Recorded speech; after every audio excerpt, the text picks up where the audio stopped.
सच्चिदानन्दरूपाय विश्वोत्पत्त्यादिहेतवे तापत्रय विनाशाय श्रीकृष्णाय वयं नमः। फाल्गुन मास शुक्ल पक्षे आम्ल की एकादशी व्रत कथा सुनने मात्र से मनवांछित फल देने वाली कथा। एक समय मानधाता जी बोले कि वशिष्ठ जी से कि हे वशिष्ठ जी महाराज, यदि आप मुझ पर कृपा करते हो, दया करते हो मुझ पर, तो कोई ऐसी व्रत की कथा कहो जिससे मेरा कल्याण हो जाए। महर्षि वशिष्ठ जी बोले कि राजन, व्रतों में उत्तम व्रत अंत में मोक्ष को देने वाला, आयु पर्यंत सुख देकर के अंत में मोक्ष को देने वाला व्रत, उसके बारे में बताता हूं, उस व्रत के बारे में वर्णन करता हूं जो सुनने मात्र से मनवांछित फल मिलेगा। यह आम्ल की एकादशी व्रत के बारे में मैं बता रहा हूं। यह एकादशी फाल्गुन मास के शुक्ल पक्ष में होती है। इस एकादशी का व्रत करने से समस्त पापों का नाश होता है। हजारों गौदान करने का पुण्य जो है इसमें मिलता है। इसकी कथा ध्यान से सुनो। एक समय वैदिश नाम का नगर, जिसमें ब्राह्मण, क्षत्रिय, वैश्य सभी तरह के लोग रहा करते थे, उस नगर में सदैव वेद की ध्वनि गुंजा करती थी। वहाँ पर कोई पापी, दुराचारी, नास्तिक नहीं था।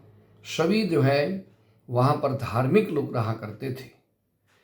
उस नगर में चैत्ररथ नाम का एक चंद्रवंशी राजा राज्य किया करता था। अत्यंत विद्वान तथा धर्मात्मा था, धर्मों का पालन करने वाला था।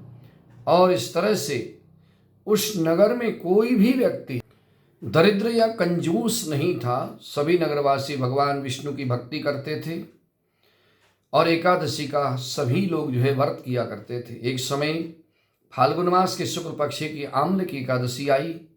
उस दिन राजा, प्रजा, बाल, वृद्ध सब ने जो है बहुत हर्षपूर्वक व्रत किया।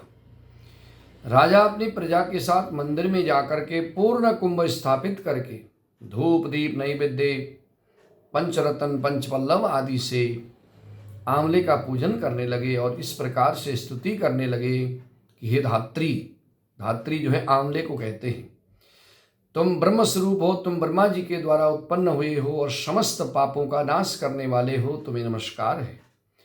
तुम मेरा अर्घ स्वीकार करो। तुम श्री रामचंद्र जी के द्वारा सम्मानित हो। मैं आपकी पूजा और प्रार्थना करता हूँ, अतः आप समस्त पापों का नाश करो।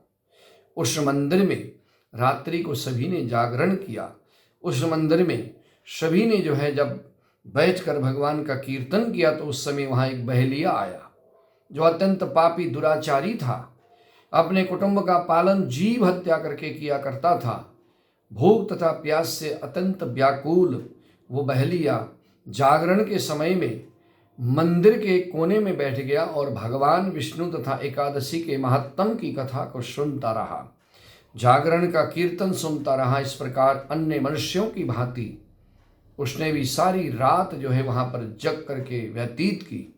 सारी रात वो नहीं सोया। प्रातःकाल होते ही सब लोग अपने अपने घर को चले गए तो बहेलिया भी अपने घर चला गया। घर जाकर के उसने भोजन किया और उसके बाद कुछ समय बीतने के पश्चात उसकी मृत्यु हो गई। मगर उस आम्ले की एकादशी के व्रत तथा जागरण के प्रभाव से उससे राजा विदुरथ के घर में जन्म मिला और उसके बाद वे जो है उसका नाम वसुरथ रखा। युवा होने पर वो चतुरंगिनी सेना सहित धन धान्य से युक्त होकर के हजारों गांव का पालन करने लगा।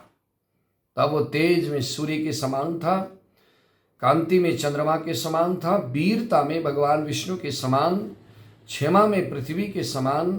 वह अत्यंत धार्मिक था, सत्यवादी था, कर्मवीर था, भगवान विष्णु का भक्त था।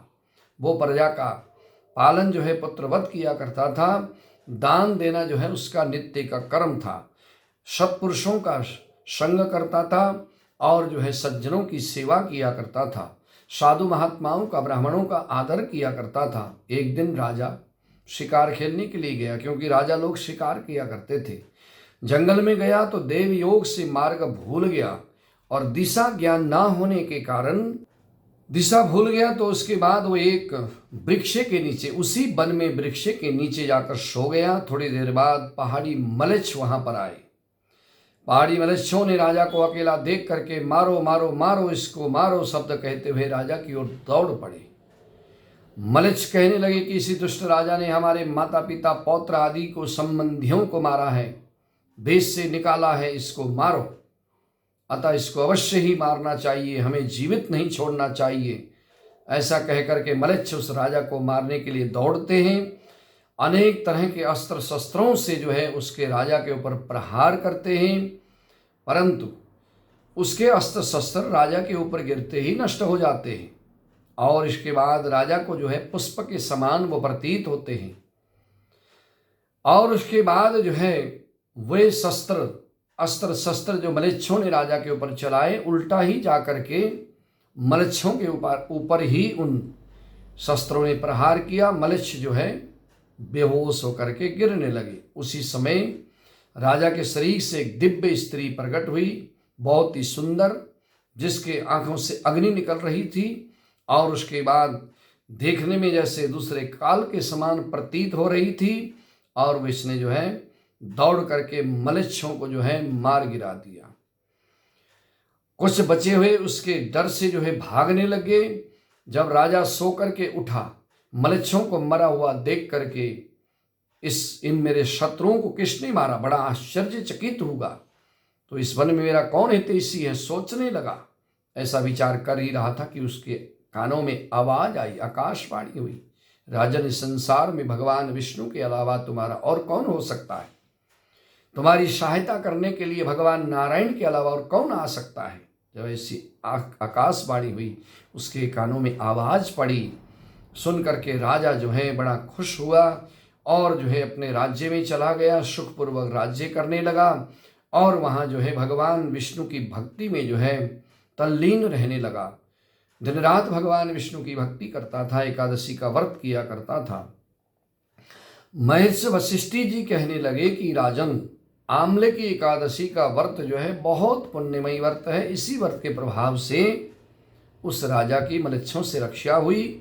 जो मनुष्य इस आमला की एकादशी के व्रत को करते हैं, उनका जीवन सफल हो जाता है, जीवन भर सुख भोगते हैं। जाने अनजाने में जो भी पाप मनसा वाचा कर्मणा, मन वचन कर्म के द्वारा पाप हो जाए, वो पाप सभी नष्ट हो जाते हैं।